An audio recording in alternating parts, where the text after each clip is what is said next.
buongiorno, sono Roberto Caso e oggi vi introdurrò al tema del diritto di ripubblicazione in ambito scientifico, Secondary Publication Right. Questo diritto è un diritto finalizzato a praticare l'open access alle pubblicazioni scientifiche ed è un diritto che è stato introdotto a partire dal 2013 in alcuni stati membri dell'Unione Europea. Il primo stato ad aver introdotto questo diritto è la Germania ed è un diritto che si fonda su una idea molto semplice. I ricercatori scientifici vengono finanziati con fondi pubblici e la loro missione è quella di pubblicare i risultati della ricerca scientifica e dunque non ricevono normalmente un compenso da parte degli editori come avviene invece in altri settori dell'editoria. Questo rende ragione del fatto che è giusto che l'autore scientifico abbia il diritto di ripubblicare in open access per dare maggiore visibilità e diffusione alla sua opera. Nonostante diversi paesi europei abbiano introdotto il diritto di ripubblicazione, l'Italia è ancora indietro. Questo rappresenta una criticità per l'Italia. L'Italia ha provato a inserire nell'ordinamento, nella legge sul diritto d'autore, un articolo 42 bis. Questa idea veniva da una proposta dell'Associazione Italiana per la promozione della scienza aperta, AISA, di cui sono attualmente presidente. Già nel 2016 l'associazione aveva proposto ai decisori politici e quindi al Parlamento di introdurre nella legge sul diritto d'autore un diritto di ripubblicazione per quanto riguarda le opere scientifiche e questa proposta aveva avuto un parziale accoglimento da parte del Parlamento con l'introduzione nello stesso di una proposta a firma dell'onorevole Gallo che puntava appunto a introdurre un articolo 42 bis nella legge sul diritto d'autore volto appunto a garantire a tutti gli autori di opere scientifiche il diritto di ripubblicazione. Questa proposta Gallo non è poi andata avanti, si è fermata in Senato nel novembre del 2019, poi è finita la legislatura e quindi ci si augura che possa essere reintrodotta.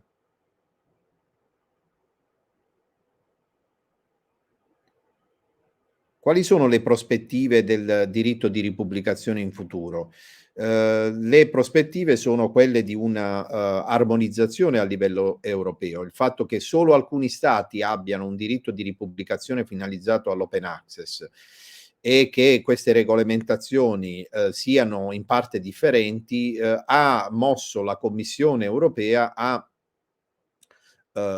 pensare di iniziare a lavorare a un lavoro di armonizzazione di queste norme giuridiche per introdurre a livello europeo un secondary publication right.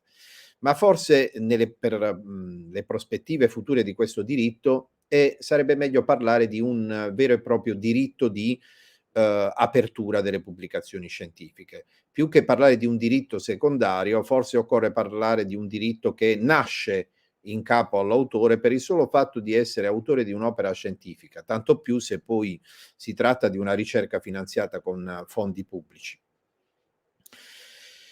Questo aprirebbe la strada a un diritto che abbia una duplice natura, una natura economica e una natura morale. È un diritto che non può essere alienato mediante contratto, quindi qualora anche il contratto dicesse che l'autore ha ceduto i propri diritti di pubblicazione all'editore, questa clausola non sarebbe valida. Questa prospettiva e questa duplice natura, diritto economico e diritto morale, in ultima analisi è finalizzata a concedere all'autore la possibilità di praticare l'accesso aperto alle proprie pubblicazioni scientifiche applicando delle licenze permissive come le licenze Creative Commons.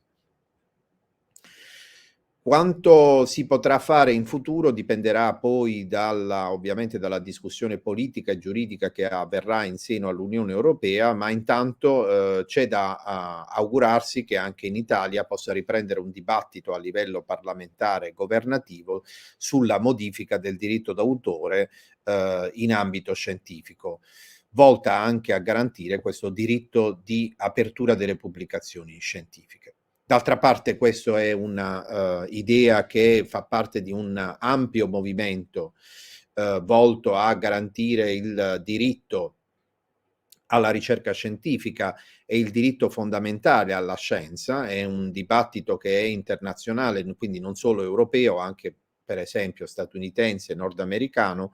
Si muovono una serie di soggetti, di associazioni, di accademici per, spingere in questa direzione e per spingere verso la riforma del diritto d'autore. A livello europeo abbiamo, recentemente, visto la, pubblicazione di alcune raccomandazioni di politica del diritto da parte di un, grande progetto, scientifico europeo sulla riforma del diritto d'autore che si chiama Recreating Europe, e una,